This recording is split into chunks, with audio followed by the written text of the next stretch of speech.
بسم اللہ الرحمن الرحیم 27ویں شب یہ لیلۃ القدر کی شب ہے، جس میں حضرت زر بن حبیش رحمہ اللہ جو مشہور تابعی ہے، ان سے روایت ملتی ہے کہ وہ ابی بن کعب کو ابن مسعود رضی اللہ تعالی عنہما کے بارے میں بتاتے ہیں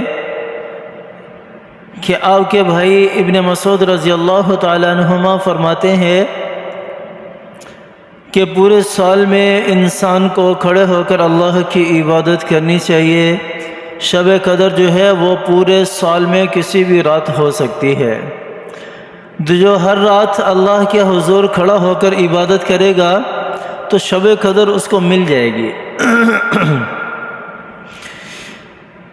تو ابی بن کعب رضی اللہ عنہ فرماتے ہیں کہ اللہ تعالی رحمت نازل فرمائے ابن مسعود پر۔ انہوں نے یہ اس لیے کہا کہ لوگ جو ہیں وہ عبادت کو ایک ہی رات پر منحصر نہ کر لیں، اپنی عبادتوں کا انحصار ایک ہی رات پر نہ چھوڑ دیں، لیکن ایسا نہیں ہے۔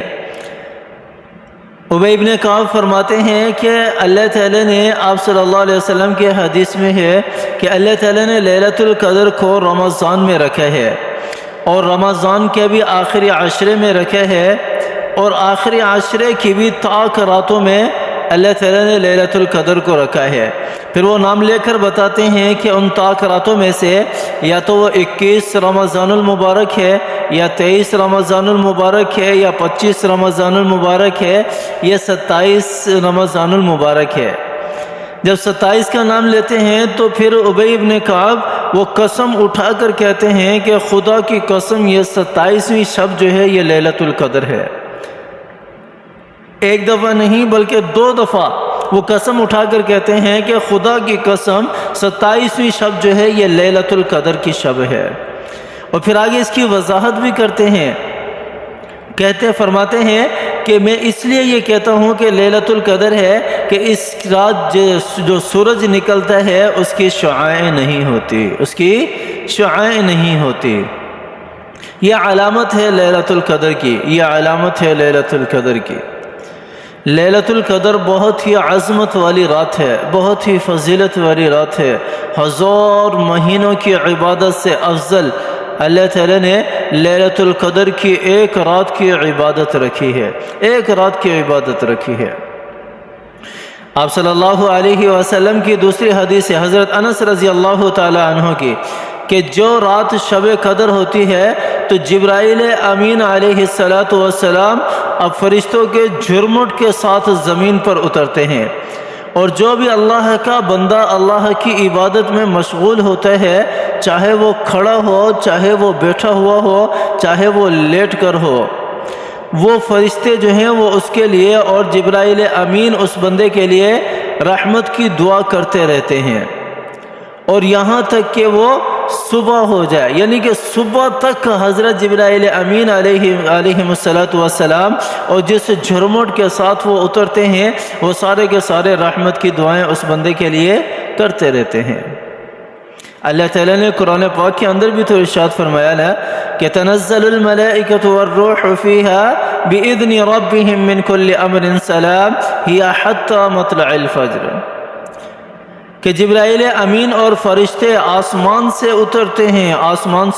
ہیں زمین پر، اور وہ جو بھی اللہ تعالیٰ کی عبادت میں مشغول ہوتے ہیں اس کے اوپر سلام رحمتیں بھیجتے رہتے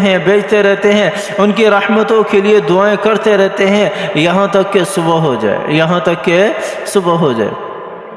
لیکن یہ رات ایسی رات ہے کہ چند لوگوں کی اس رات میں بھی بخشش نہیں ہوتی،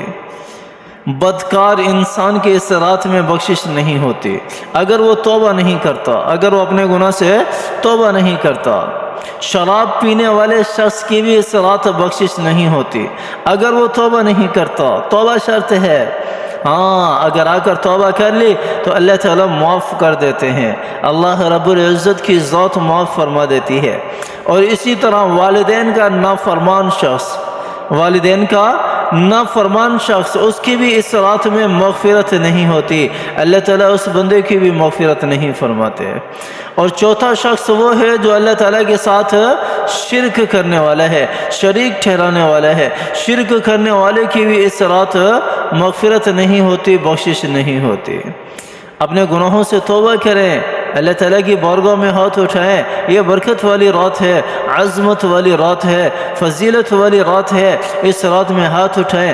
اٹھائیں، اللہ تعالیٰ کے سامنے گڑ گڑائیں، روئیں، اپنے لیے بھی مانگیں، اپنے عزیز و اقارب کے لیے بھی مانگیں، جو اپنے عزیز و اقارب اس دنیا سے جا چکے ہیں ان کے لیے بھی مانگیں، اپنی صحت یابی کے لیے بھی مانگیں، اپنے رشتہ داروں کی صحت یابی کے لیے بھی مانگیں، سب کے لیے مانگیں۔ غزہ کے مسلمانوں کو نہ بھولیے گا، غزہ کے مسلمانوں کے لیے بھی مانگے، ان کے لیے بھی گڑ گڑائے۔ اللہ تعالیٰ ہمیں سمجھ عطا فرمائے، اللہ تعالیٰ اس رات ہمیں عبادت کرنے کی توفیق عطا فرمائے، اور جتنے بھی اللہ تعالیٰ کے احکامات ہیں، حقوق اللہ ہیں اور حقوق العباد ہیں، اللہ تعالیٰ ہمیں وہ پورا کرنے کی توفیق عطا فرمائے۔ رمضان کا جیسا حق ہے اللہ تعالیٰ ہمیں رمضان کا اور روزے کا، تراویحوں کا حق ادا کرنے کی توفیق عطا فرمائے۔ آمین ثم آمین، وآخر دعوانا ان الحمد للہ رب العالمین۔